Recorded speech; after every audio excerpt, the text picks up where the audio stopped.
आपलं शहर आता स्मार्ट होतंय, मग तुम्ही कधी स्मार्ट होताय? स्मार्ट न्यूजचे यूट्यूब चॅनल सबस्क्राइब करा, स्मार्ट बना. नोटिफिकेशनसाठी बेल आयकॉनवर क्लिक करा. नमस्कार, मी अंकिता. स्मार्ट न्यूज बुलेटिन मध्ये आपलं स्वागत करते. बुलेटिनच्या सुरुवातीलाच एक विशेष बातमी. महाराष्ट्र एकीकरण समितीच्या ऐक्याची नांदी. महाराष्ट्र एकीकरण समितीच्या सर्व नेते आणि कार्यकर्त्यांनी गटतट विसरून एकत्रित येण्याच्या दृष्टीने नांदी झाली आहे. या दृष्टीने येथील मराठा मंदिर येथे गुरुवारी विशेष बैठकीचे आयोजन करण्यात आले होते.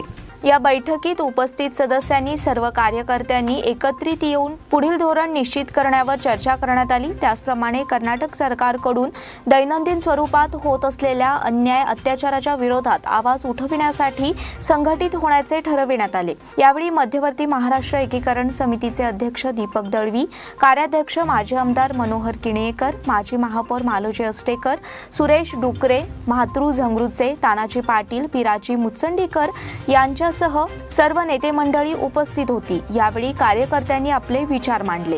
शंका कुशंका असतील त्या बाजूला ठेवा. याच्या पुढे प्रत्येक वेळेला ही बैठक अशाच प्रकारे दोन्ही म्हणजे खाली सीमा प्रश्नाच्या सोडवणुकीसाठी आणि त्याचबरोबर दैनंदिन जीवनामध्ये कर्नाटक सरकार करत असलेल्या अन्यायाच्या विरोधात, अत्याचाराच्या विरोधात रस्त्यावर उतरण्याचं काम ही बेळगाव तालुका महाराष्ट्र एकीकरण समिती करेल अशी मी या ठिकाणी या सगळ्यांच्या वतीनं ग्वाही देऊ इच्छितो. तुम्ही तुमच्या मनामध्ये कुठलाही किंतु बाळगू नका. कुठल्याही प्रकारे समितीचा लढा जर पुकारला गेला तर त्यामध्ये झोकून देऊन काम करण्याची तयारी ठेवा, पण त्याच्याशिवाय आपल्याला पर्याय नाही. सुप्रीम कोर्टामध्ये आपला प्रश्न अंतिम पर्वात असताना इथल्या दैनंदिन जीवनामध्ये इथलं बेळगावचं चित्र बदलायचं काम जे कर्नाटक सरकार करत आहे त्याला आम्ही सातत्याने विरोध करणं गरजेचं आहे. आता पाहूयात ठळक घडामोडी. मुंबईतील पवई भागात आणखीन एक अग्नितांडव. काश्मीरमध्ये चकमकीत 5 दहशतवाद्यांचा खात्मा. पावसाचा मारा आणि शेतकऱ्यांचे नुकसान सुरूच. झेंडा चौक मार्केटमधील जागेचा मुद्दा अद्याप प्रलंबित. तृतीयपंथीयांनी स्वीकारला स्वावलंबनाचा मार्ग. विधान परिषद निवडणुकीसाठी चन्नराज हट्टीहोळी यांची उमेदवारी. मनपा निवडणुकीसंदर्भात आता शनिवारी न्यायालयात सुनावणी. मराठी शाळा नंबर 5 येथे रांगोळी आणि चित्रकला स्पर्धेचे आयोजन. 2 दिवसात काँग्रेस उमेदवारांची घोषणा होणार. मानकापूर येथे डेंग्यू आणि गॅस्ट्रो साथीचे थैमान. रंगोली के सप्तरंगों में खुशियों के दीप चमकाए, आराधना के साथ अपनी दिवाली मनाए. कपड़ों की दुनिया में एक भरोसेमंद और गुणवत्तापूर्ण नाम आराधना. गृहलक्ष्मी की सुंदरता की पहचान है साड़ी. घर की औरत का रुबाब और संस्कृति की देन है साड़ी.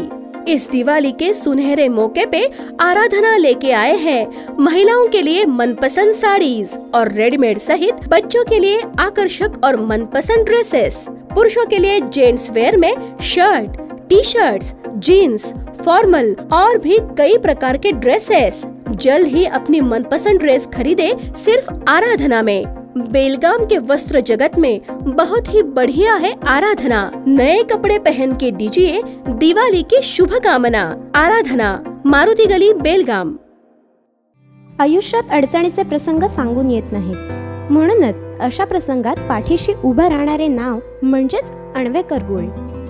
गेल्या 15 वर्षापासून सोने आणि चांदीच्या दागिन्यावर सर्वात जास्त सुलभ तारण कर्ज रक्कम देणारे आणि सर्वात कमी व्याजदर आकारणारे. कोणत्याही बँकेत सोन्या चांदीचे गहाण ठेवलेले दागिने सोडवून घेऊन आजच्या मार्केट दराप्रमाणे योग्य किमतीस खरेदी करणारे. दागिना असो वा विश्वास, आम्ही मोल जाणतो. अण्वेकर गोल्ड. अण्वेकर गोल्ड 8843 8863.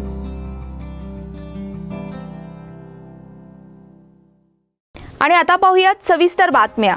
मुंबईतील पवई भागात मोठे अग्नितांडव पाहायला मिळाले. पवईतील साकी विहार रोडवरील साई ऑटो हुंडाईच्या सर्व्हिस सेंटरमध्ये आग लागली. या आगीत अनेक गाड्या जळून खाक झाल्या आहेत. ही आग इतकी मोठी आहे की यामुळे जवळच्या महावीर क्लासेस इमारतीत राहणाऱ्या रहिवाशांमध्ये भीतीचे वातावरण निर्माण झाले. ही आग नियंत्रित करण्यासाठी अग्निशमन दलाच्या 5 गाड्या घटनास्थळी दाखल झाल्या होत्या. हुंडाईच्या सर्व्हिस सेंटरमध्ये मोठा स्फोट झाल्यानंतर ही आग लागली. हा स्फोट इतका मोठा मोठा होता की आजूबाजूचा परिसर दणाणून गेला। या आगीत कोट्यावधींच्या गाड्या जळून खाक झाल्याचाही अंदाज वर्तवला जातोय। याशिवाय या ठिकाणी अनेक कामगार देखील काम करत होते। हुंडाईच्या सर्व्हिस सेंटर सोबतच इथे गाड्यांचे शोरूम देखील आहे, त्यामुळे अनेक महागड्या गाड्या या ठिकाणी होत्या। त्यात या गाड्यांमध्ये असलेल्या इंधनामुळे आगीचा भडका वाढल्याचाही अंदाज वर्तवला आहे। या ठिकाणी काम करणारे कामगार देखील तेथे अडकल्याची भीती वर्तवली जात आहे। त्यात हा भाग दाटीवाटी आणि गर्दीचा असल्याने अग्निशमन दलाला मार्ग काढत आगीच्या घटनास्थळावर पोहोचण्यात अडथळे येत असल्याचे पाहायला मिळाले। याशिवाय आगीची तीव्रता मोठी असल्याने धुराचे मोठमोठे लोट या शोरूमच्या जवळील निवासी इमारतींमध्ये घुसले, त्यामुळे या रहिवासी इमारतीतील नागरिकांना तिथून बाहेर काढण्यात आले। काश्मीरमध्ये चकमकीत 5 दहशतवाद्यांचा खात्मा। जम्मू काश्मीरमधील कुलगाममध्ये आज सुरक्षा दलांना मोठे यश मिळाले। 2 वेगवेगळ्या ठिकाणी झालेल्या चकमकीत सुरक्षा दलांनी 5 दहशतवाद्यांचा खात्मा केला। ठार झालेल्या दहशतवाद्यांपैकी एकाचे नाव अफाक सिकंदर असे असून तो द रेजिस्टन्स फ्रंट्स या दहशतवादी संघटनेचा कमांडर होता। काश्मीर झोनचे पोलीस महानिरीक्षक विजय कुमार यांनी याची माहिती दिली। कुलगाममधील पुंबई आणि गोपालपोरा गावात झालेल्या चकमकीत सुरक्षा दलांनी दहशतवाद्यांना ठार केले। दोन्ही ठिकाणी अजूनही चकमक सुरूच आहे। यापूर्वी 15 नोव्हेंबरला श्रीनगरच्या हैदरपोरामध्ये सुरक्षा दलांनी 2 दहशतवाद्यांचा खात्मा केला होता। या वर्षात आतापर्यंत 135हून अधिक दहशतवाद्यांना सुरक्षा दलांनी ठार केले आहे, अशी माहिती पोलीस अधिकाऱ्यांनी दिली। तर 38 विदेशींसह 150 ते 200 दहशतवादी अजूनही काश्मीर खोऱ्यात सक्रिय आहेत। जम्मू काश्मीरमध्ये सुरक्षा दलांकडून दहशतवाद्यांविरोधात मोठी मोहीम राबविली जात आहे। दक्षिण काश्मीरमधील पुलवामा जिल्ह्यात आज लष्कर ए तोयबाच्या 2 दहशतवादी साथीदारांना अटक करण्यात आली। त्यांच्या ताब्यातून एक आयडीही जप्त करण्यात आला आहे। पावसाचा मारा आणि शेतकऱ्यांचे नुकसान सुरूच। मागील 2 दिवसांपासून शहर आणि परिसरात पावसाचा मारा अखंडपणे सुरू आहे। दिवसभर काही प्रमाणात उघडीप मिळाली तरी रात्रीच्या वेळी जोर वाढत आहे। यामुळे शेतकऱ्यांच्या नुकसानीचे प्रमाण देखील वाढत आहे। त्यामुळे शेतकरी आसमानी संकटाच्या माऱ्याने कोलमडला आहे। बेळगाव तालुक्यातील हातातोंडाला आलेली पिके बघता बघता नष्ट झाली आहेत। तालुक्याची प्रमुख पिके असणाऱ्या भात, बटाटा आणि ऊस पिकांना मोठा फटका बसलाय। यामधून कसे सावरायचे या संभ्रमात शेतकरी आहेत। पावसाळ्याच्या दिवसात आलेल्या महामारीमुळे शेतकऱ्यांचे नुकसान झाले होते, त्यामधूनच सावरण्याची धडपड सुरू असताना आता पुन्हा अवकाळीचा फटका सोसावा लागत आहे। त्यामुळे शेतकऱ्यांना समस्यांना सामोरे जावे लागत आहे। बुधवारी रात्री पावसाने पुन्हा शहर आणि तालुक्याला झोडपून काढले। बुधवारी दिवसभर पावसाळी वातावरण निर्माण झाले होते। ऐन सुगीच्या धांदलीत पावसाने ग्रामीण भागाला झोडपले। यामुळे शेतकऱ्यांची तारांबळ उडाली। भाताची मळणी करणाऱ्या शेतकऱ्यांना कसरत करावी लागली। उभी पिके पावसामध्ये सापडली। तालुक्यातील शेतकऱ्यांचे नुकसान झाले। अनेक ठिकाणी मळणीची कामे पावसामध्ये सापडली। मागील 4 दिवसांपासून तालुक्यात ढगाळ वातावरण निर्माण झाले आहे। परिणामी सुगीची कामे ठप्प झाली आहेत। परंतु काही शेतकरी मळणी आणि कापणीच्या कामात गुंतले होते, त्यांना पावसाचा फटका बसला। यामध्ये भात आणि बटाटा पिकाचे सर्वाधिक नुकसान झाले। पावसापासून पिकांचे संरक्षण करण्यासाठी धावपळ करावी लागली। यामध्ये पिकांसह गवताचेही नुकसान झाले। झेंडा चौक मार्केटमधील जागेचा मुद्दा अद्याप प्रलंबित। झेंडा चौक मार्केट येथे व्यवसाय करणाऱ्या विक्रेत्यांना महात्मा फुले भाजी मंडई येथे स्थलांतरित करून नूतन इमारत उभी करण्याचा प्रस्ताव अद्याप प्रलंबित आहे। या संदर्भात गुरुवारी सकाळी पुन्हा एकदा प्रयत्न करण्यात आला।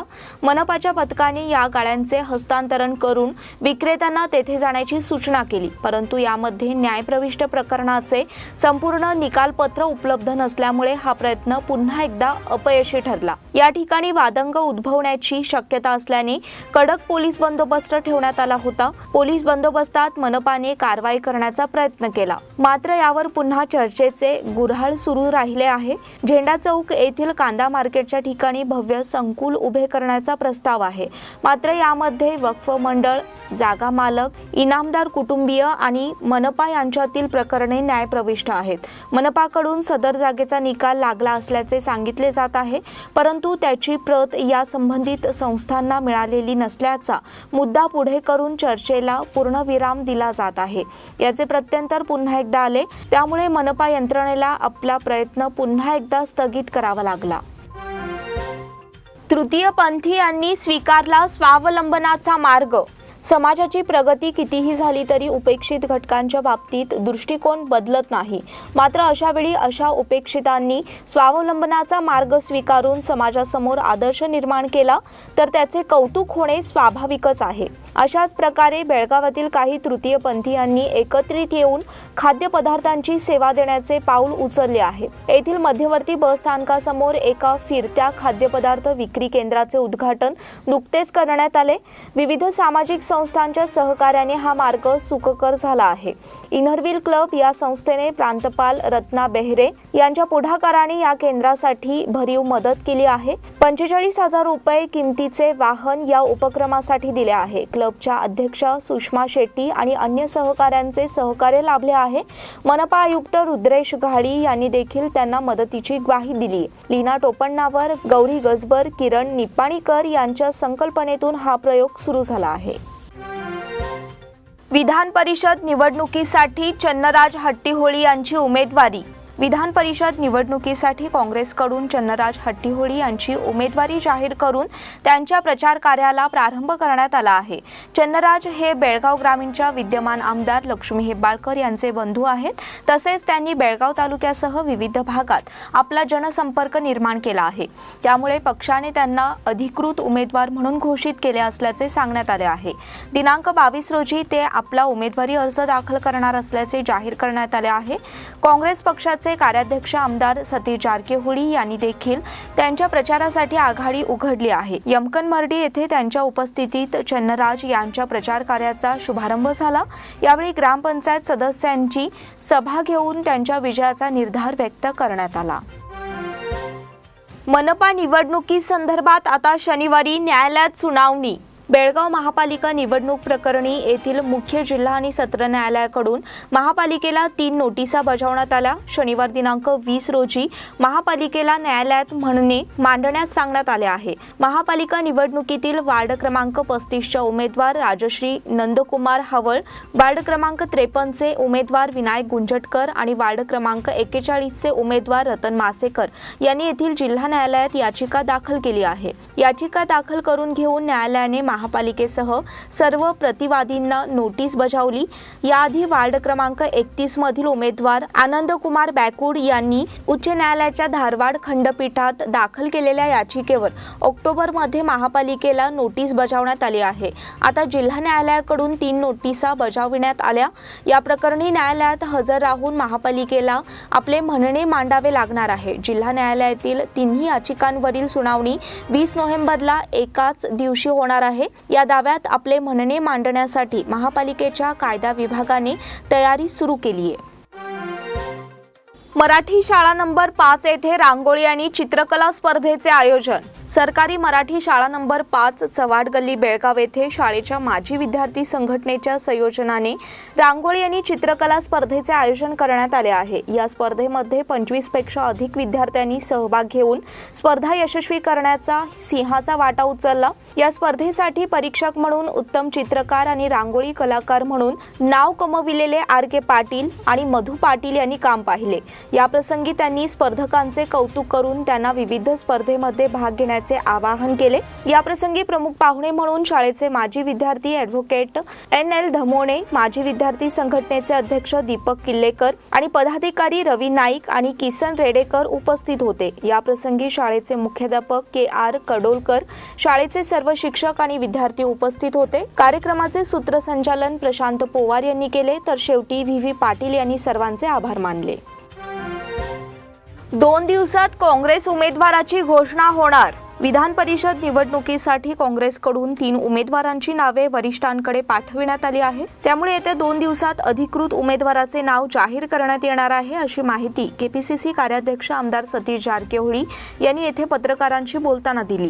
विधान परिषदेसाठी माजी आमदार प्रकाश हुक्केरी, चन्नराज हट्टीहोळी आणि वीरकुमार पाटील या इच्छुक उमेदवारांची नावे पक्षाच्या वरिष्ठांकडे पाठविण्यात आली आहेत. उमेदवार कोणताही असला तरी निवडणूक जिंकण्याची आपली तयारी आहे, असं आत्मविश्वासही त्यांनी व्यक्त केला। तिकीट देण्याबाबत पक्षाच्या वरिष्ठ नेत्यांची बैठक झाली आहे, त्यामुळे येत्या 2 दिवसात उमेदवाराचे नाव जाहीर करण्यात येणार असल्याचे आमदार जारकिहोळी यांनी सांगितले। लखन जारकिहोळी यांना तिकीट देण्याच्या प्रश्नावर बोलताना ते म्हणाले, लखन जारकिहोळी भाजप सोबत गेले आहेत, त्यामुळे काँग्रेस आणि भाजपमध्ये मतांचे विभाजन होऊन याचा कोणाला लाभ मिळणार हे पाहावे लागणार आहे। मानकापूर येथे डेंग्यू आणि गॅस्ट्रो साथीचे थैमान। निपाणी तालुक्यातील सीमा भागातील शेवटचे गाव असलेल्या मानकापूर येथे अक्षरशः डेंग्यू आणि गॅस्ट्रोच्या साथीने थैमान घातले असून ग्रामपंचायत आणि शासकीय यंत्रणेने मात्र बघ्याची भूमिका घेतल्याने ग्रामस्थातून संतप्त प्रतिक्रिया व्यक्त केली जात आहे। गेल्या अनेक दिवसांपासून गावात अनेक रुग्ण आढळून आले आहेत, मात्र ग्रामपंचायतीने 1 ते 2 वेळा गावात औषध फवारणी करून आपले सोपस्कार पार पाडले खरे, पण आज संपूर्ण दलित वस्ती आणि माळभाग येथे विविध साथीचे रुग्ण आढळून येत आहेत। यामध्ये डेंग्यू, गॅस्ट्रो, थंडताप, कावीळ यासारख्या रोगांचा समावेश आहे। गावात अस्वच्छतेचे प्रमाण अधिक असतानाही ग्रामपंचायत मात्र वेळ काढूपणा करीत आहे। साथीच्या रोगाचा फैलाव वाढत असल्याने खासगी आणि सरकारी रुग्णालय रुग्णांनी फुल झाली आहेत। गोरगरीब जनतेला आर्थिक भुर्दंड सोसावा लागत आहे। पंचगंगा नदीतील थेट दूषित पाणी आणि बोरचे पाणी मिसळून गावात पुरवठा केला जात असल्याने गॅस्ट्रो साथीचा फैलाव झाला आहे। गावातील प्रत्येक घरात 1-2 असे रुग्ण आढळून येत असल्याने ग्रामपंचायतीच्या ढिसाळ नियोजनामुळेच साथीचे रोग पसरत असल्याचा आरोप नागरिकातून केला जात आहे।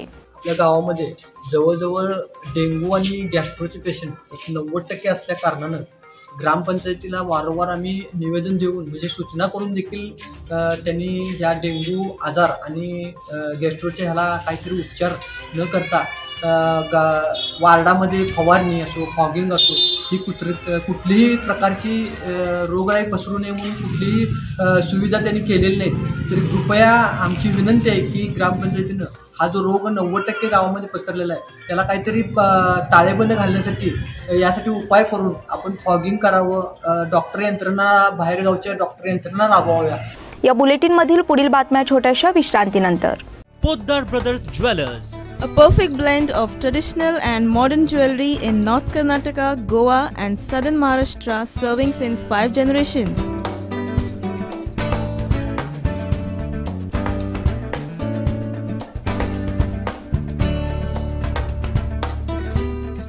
exclusive gold, silver and platinum jewelry showroom.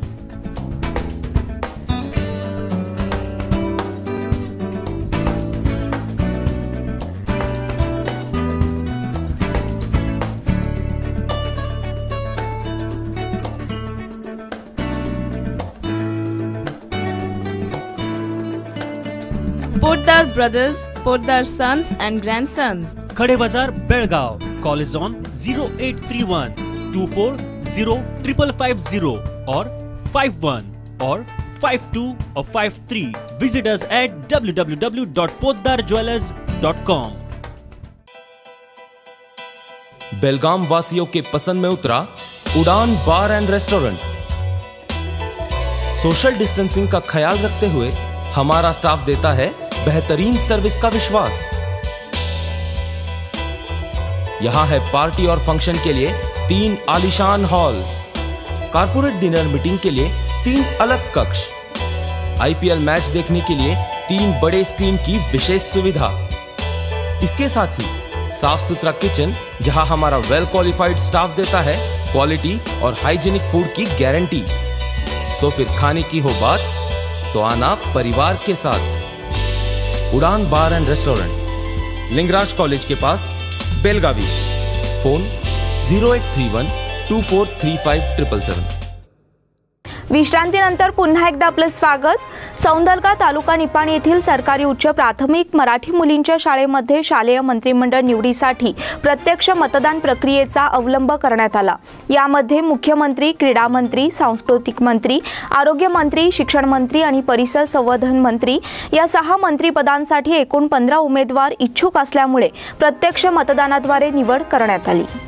मतदानासाठी मतदान केंद्र, मतदान अधिकारी तसेच बॅलेट पेपर छपाई केली असून ज्याप्रमाणे प्रत्यक्षामध्ये मतदान होते अशा प्रकारचे संपूर्ण मतदान प्रक्रिया राबविण्यात आली होती। या मतदानासाठी एकूण 99 मुलींनी मतदान केले असून मतमोजणी गुरुवार दिनांक 18 नोव्हेंबर रोजी सायंकाळी 4 वाजता करण्यात येणार आहे। या मतदान प्रक्रियेमध्ये मतदान अधिकारी म्हणून न्यू इंग्लिश स्कूल सौंदलगा येथील विद्यार्थिनी अंकिता माळी, सानिका माळी, सानिका चौगुले आणि प्रणाली पाटील यांनी काम पाहिले। मतदान प्रक्रिया सुरू असताना सीआरसी प्रमुख BS माळगी, शिक्षक संघटनेचे जिल्हा उपाध्यक्ष VB गुरव, शिक्षक संघटनेचे माजी अध्यक्ष SB हडकर, MBS सौंदलगा शाळेचे मुख्याध्यापक धनंजय ढोबळे सर आदी मान्यवरांनी भेट देऊन मतदान प्रक्रियेची पाहणी केली। कार पलटी होऊन झालेल्या अपघातात 1 ठार 3 जखमी। चालकाचा ताबा सुटल्याने कार रस्त्याकडेला खड्ड्यात पलटी होऊन झालेल्या अपघातात एकाचा मृत्यू तर 3 जण जखमी झाल्याची घटना मंगळवारी रात्री जंगमहट्टी रोड MIDC पाटणे क्रॉस तालुका चंदगड येथे घडली। रवी गंगाराम लंगोटी वय 30 राहणार मन्निकेरी असे मयत युवकाचे नाव आहे, तर विनायक कंगराळकर वय 35 राहणार आंबेडकर नगर, ज्योतिबा वसंत कोवाडकर वय 35, जयेश भीमाप्पा भोगुळकर वय 21 सर्व राहणार कंगराळी अशी अपघातात जखमी झालेल्या युवकांची नावे आहेत। या सर्व जखमींना बेळगावातील खासगी इस्पितळात उपचारासाठी दाखल करण्यात आले आहे। हे सर्व जण मिळून चंदगड भागातून KA 22 MC 3232 या मारुती इंडिगा गाडीतून येतेवेळी रात्रीच्या वेळी अचानक सुरू झालेल्या पावसामुळे वाहन चालक रोहित दीपक निर्मलकर याला रस्त्याचा अंदाज न आल्याने वाहनावरील ताबा सुटून रस्त्याशेजारी असलेल्या खड्ड्यात कार गाडी पलटी झाल्याने अपघात घडला। या अपघाताचा गुन्हा चंदगड पोलीस स्थानकात नोंद झाला आहे। रमेश जारकिहोळी यांचा लोकप्रतिनिधींशी संवाद। विधान परिषद निवडणुकीसाठी उमेदवार आणि त्यांच्या समर्थक नेत्यांकडून खानापूर तालुक्यातील ग्रामपंचायत सदस्यांच्या गाठीभेटींना सुरुवात झाली आहे। माजी पालकमंत्री आणि गोकाकचे आमदार रमेश जारकिहोळी यांनी बुधवारी खानापूरला भेट देऊन नगरपंचायत सदस्य तसेच ग्रामपंचायत सदस्यांची भेट घेतली। त्यांनी आपले बंधू लखन जारकिहोळी यांचा प्रचार केला। विधान परिषद निवडणुकीच्या रणधुमाळीला सुरुवात झाली आहे। 23 तारखेपर्यंत अर्ज करण्याची मुदत आहे। या निवडणुकीसाठी खानापूर तालुक्यात 646 मतदार आहेत। खानापुरातील मते ज्या उमेदवाराच्या पारड्यात पडतात त्याच्या विजयाचा मार्ग सोपा होतो हा आजपर्यंतचा इतिहास आहे। त्यामुळे खानापूर तालुक्यातील ग्रामपंचायत सदस्यांना साथ घातली जात आहे। जारकिहोळी यांनी खासगी मंगल कार्यालयात नगरपंचायत आणि ग्रामपंचायत सदस्यांची बैठक घेऊन बंधू लखन यांना सहकार्य करण्याचे आवाहन केले। जिल्हा मध्यवर्ती बँकेचे संचालक माजी आमदार अरविंद पाटील, नगराध्यक्ष मजहर खानापुरी, ज्योतिबा भरमपनवर, महाबळेश्वर पाटील आदी उपस्थित होते। विधान परिषद निवडणूक काळात 3 दिवस मद्य विक्री बंद। विधान परिषदेची निवडणूक प्रक्रिया सुरू झाली आहे, त्यामुळे सदर प्रक्रिया सुरळीत आणि शांततेत पार पाडण्यासाठी प्रशासनाने पावले उचलली आहेत। या निवडणुकीसाठी दिनांक 10 डिसेंबर रोजी मतदान होणार आहे, त्यामुळे दिनांक 8 पासून दिनांक 10 पर्यंत मद्य विक्रीवर निर्बंध लागू राहणार आहेत। दिनांक 8 रोजी सायंकाळी 4 वाजल्यापासून दिनांक 10 रोजी रात्री 12 वाजेपर्यंत मद्य विक्री बंद ठेवावी लागणार आहे। त्याचप्रमाणे मतमोजणीच्या दिवशी म्हणजेच दिनांक 14 रोजी सकाळी 6 पासून मध्यरात्री 12 पर्यंत मद्य विक्री बंद राहणार आहे। या निमित्ताने उल्लंघन झाल्यास कठोर कारवाई करण्यात येणार असल्याचे कळविण्यात आले आहे। दुसरे रेल्वे गेट जवळील संरक्षक भिंत कोसळली। गोगटे सर्कल पासून 3रे रेल्वे गेट पर्यंत नैऋत्य रेल्वेने संरक्षक भिंत उभारली होती। 6 महिन्यांपूर्वी उभी केलेली दुसरे रेल्वे गेट जवळची संरक्षण भिंत मंगळवारी रात्री कोसळली आहे। मुसळधार पावसाने ही भिंत कोसळली। केवळ रात्रीच्या वेळी भिंत कोसळल्यामुळे कोणतीही हानी झाली नाही। काही वर्षांपूर्वी रेल्वे रुळाखाली आत्महत्या करणाऱ्यांची संख्या वाढली होती, त्यामुळे या आत्महत्यांना आळा घालण्यासाठी संरक्षक भिंत उभारावी अशी मागणी नागरिकांमधून होत होती। अखेर ही मागणी मान्य करत 2020 मध्ये गोगटे सर्कल पासून 3रे रेल्वे गेट पर्यंत सिमेंटच्या ब्लॉकची संरक्षक भिंत उभारली। रेल्वे मार्गाचे दुपदरीकरण केले जात असल्याने भविष्यात रेल्वेची गती वाढणार आहे, त्यामुळे पुढील धोके टाळण्यासाठी नैऋत्य रेल्वेने ही संरक्षक भिंत उभारली आहे। काँग्रेस रोडवर फुटपाथला लागूनच ही संरक्षक भिंत उभारली होती। दररोज शेकडो नागरिक या फुटपाथवरून ये-जा करतात। विक्रेतेही साहित्य विक्रीसाठी तेथे बसलेले असतात। रात्री भिंत कोसळल्याने कोणतीही हानी झाली नाही। मलप्रभा नदी घाटावर आजपासून महाआरती। काशी वाराणसी गंगा आरतीच्या धर्तीवर येथील मलप्रभा नदी घाटावर प्रत्येक पौर्णिमेला महाआरती करण्यात येणार आहे। गुरुवार दिनांक 18 पासून या उपक्रमाला प्रारंभ करण्यात येणार आहे। खानापूर शहरातील हिंदू संघटनांच्या कार्यकर्त्यांची बैठक बुधवार दिनांक 17 रोजी श्री सातेरी माऊली मंदिरात झाली। त्यावेळी हा निर्णय घेण्यात आला। दर पौर्णिमेला सायंकाळी 7:30 वाजता श्री मलप्रभा नदी घाटावर पूजन करून महाआरती करण्यात येईल। तत्पूर्वी पौर्णिमेच्या दिवशी सकाळी 6:30 वाजता श्रमदानातून श्री मलप्रभा नदी घाट स्वच्छ करण्यात येणार आहे। महाआरतीची सुरुवात गुरुवार दिनांक 18 रोजी सायंकाळी 7:30 वाजता होईल। सर्व महिलांनी आपले आरती ताट घेऊन यावे, शहरवासियांनीही उपस्थित राहावे असे आवाहन यावेळी करण्यात आले। बुडाकडून जमीन सपाटीकरणाला गती। बुडाच्या कणबर्गी निवासी योजनेसाठी कब्जा घेतलेल्या जमिनीच्या सपाटीकरणाचा वेग वाढविण्यात आला आहे। त्यासाठी ट्रॅक्टरची संख्याही वाढविली आहे। दरम्यान या जमिनीत रब्बी पीक घ्यावे की नाही याबाबतची विचारणा जमीन मालकांनी बुडाकडे केली आहे। मात्र बुडाकडून अद्याप कोणताही निर्णय घेण्यात आलेला नाही। ऑक्टोबरमध्ये बुडाने सपाटीकरणाचे काम हाती घेतले। त्यावेळी केवळ एक ट्रक भाडेतत्वावर घेण्यात आला। सपाटीकरणाचा वेग वाढविण्यासाठी आणखीन एक ट्रॅक्टर भाडेतत्वावर घेणार असल्याचे बुडाकडून सांगण्यात आले होते। गेल्या काही दिवसांपासून येथे 2 ट्रॅक्टर तैनात करण्यात आले आहेत। अवकाळी पावसामुळे या मोहिमेला काही प्रमाणात ब्रेक लागला आहे। कब्जा घेतलेल्या जमिनीचे सपाटीकरण करून तेथे भूखंड तयार केला जाणार आहे। त्या कामाचा ठेका बुडाकडून दिला जाणार आहे। निविदा प्रक्रिया पूर्ण होऊन ठेकेदार निश्चित होईपर्यंत सपाटीकरणाचे काम पूर्ण करण्याचा बुडाचा प्रयत्न आहे। 131 एकर जमिनीचा कब्जा घेण्यात आला आहे, पण त्यातील काही जमिनीत भात पीक असून ते पीक काढण्याची प्रतीक्षा बुडाला आहे। या योजनेसाठी जमीन दिलेल्या शेतकऱ्यांनी सातत्याने पाठपुरावा केल्यानंतर बुडाने ऑक्टोबरमध्ये तेथे सपाटीकरणाचे काम सुरू केले आहे।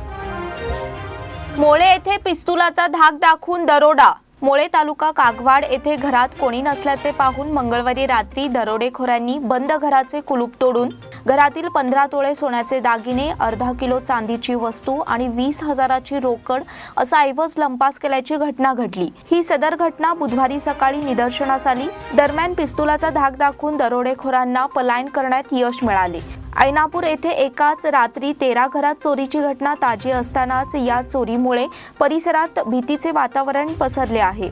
याबाबत घटनास्थळ आणि कागवाड पोलिसांकडून मिळालेली माहिती अशी, मंगळवारी तुलसी विवाह असल्याने मोळे येथे रहिवासी सिद्धराय रूपांवर हे तुलसी विवाह संपवून शेतातील घरात राहण्यास गेले। दरोडेखोरांनी ही संधी साधून त्यांच्या बंद घराच्या दरवाजाचे कुलूप आणि कडी कोयंडा तोडून घरात प्रवेश केला। घरातील 15 तोळे सोन्याचे दागिने, अर्धा किलो चांदीच्या दागिन्यांसह 20,000 रुपये रोख रक्कम लंपास केली। याच वेळी गावातील अन्य 5 घरांवरही अज्ञात दरोडेखोरांनी दरोडा घातला असून घरातील मौल्यवान वस्तू आणि इतर साहित्य लंपास केले आहेत। रात्रीच्या वेळी काही युवकांना गावात चोरीच्या सदर घटना निदर्शनास येताच ते पाहण्यासाठी गेले असता दरोडेखोरांनी त्यांच्यावर रिव्हॉल्व्हरचा धाक दाखवून तेथून पलायन केल्याची घटना प्रत्यक्षदर्शी युवकांनी सांगितली। घटनास्थळास अथणीचे मंडल पोलीस निरीक्षक SV गिरीश, अथणीचे मंडल पोलीस निरीक्षक शंकरगौडा बसनगौडा, कागवाडचे पोलीस उपनिरीक्षक BM रबकवी यांनी भेट देऊन अधिक तपास सुरू ठेवला आहे। अर्जेंटिना फिफा विश्वचषकासाठी पात्र। पारंपरिक प्रतिस्पर्धी ब्राझीलने गोल 0 बरोबरीत रोखल्यानंतरही अर्जेंटिनाला पुढील वर्षी कतार येथे होणाऱ्या फिफा विश्वचषक फुटबॉल स्पर्धेसाठी पात्र ठरण्यात यश आले। अर्जेंटिनाचा कर्णधार लिओनेल मेसीला पहिला फिफा विश्वचषक जिंकण्याची 5वी आणि बहुधा अखेरची संधी मिळणार आहे। पात्रता फेरीच्या दक्षिण अमेरिकन विभागात ब्राझीलने सर्वात अधिक विश्वचषकाच्या मुख्य फेरीतील प्रवेश निश्चित केला होता। गुणतालिकेत 3ऱ्या स्थानावरील इक्वाडोरने चिलीला 2-0 असे पराभूत केल्याने 2ऱ्या स्थानावरील अर्जेंटिनाचा संघ विश्वचषकासाठी पात्र ठरला। दक्षिण अमेरिकन विभागातून 4 संघ विश्वचषकाच्या मुख्य फेरीत थेट प्रवेश करतील, तर गुणतालिकेतील 5व्या संघाला आंतरखंडीय बाद फेरीत खेळावे लागेल। इंडोनेशिया मास्टर्स बॅडमिंटन स्पर्धेत श्रीकांत प्रणॉय 2ऱ्या फेरीत। भारताचे बॅडमिंटनपटू किदंबी श्रीकांत आणि HS प्रणॉय यांनी दिमागदार विजयांसह इंडोनेशिया मास्टर्स बॅडमिंटन स्पर्धेतील पुरुष एकेरीच्या अभियानाला बुधवारी प्रारंभ केला, परंतु बी साई प्रणीत आणि पारुपल्ली कश्यप यांचे आवाहन संपुष्टात आले. श्रीकांतने जागतिक क्रमवारीत 71व्या क्रमांकावर असलेल्या फ्रान्सच्या क्रिस्टो पोपोवचा 1 तास 15 मिनिटे चाललेल्या सामन्यात 21-18, 15-21, 21-16 असा पराभव केला. प्रणॉयने मलेशियाच्या लिव डॅनेरला 22-20, 21-19 असे नामोहरम केले. जागतिक क्रमवारीत 16व्या क्रमांकावर असलेल्या साई प्रणीतने इंडोनेशियाच्या शेसार विरुद्ध 21-16, 14-21, 20-22 अशी हार पत्करली. माजी राष्ट्रकुल विजेत्या कश्यपने डेन्मार्कच्या हॅन्स क्रिस्टियन सोलबर्ग व्हिक्टिंग हन्सकडून 10-21, 19-21 असा पराभव पत्करला. जिल्हास्तरीय मुला-मुलींच्या फुटबॉल स्पर्धेला प्रारंभ. GSS कॉलेज आयोजित पदवीपूर्व शिक्षण खात्याच्या जिल्हास्तरीय मुला-मुलींच्या फुटबॉल स्पर्धेला बुधवार दिनांक 17 पासून प्रारंभ झाला.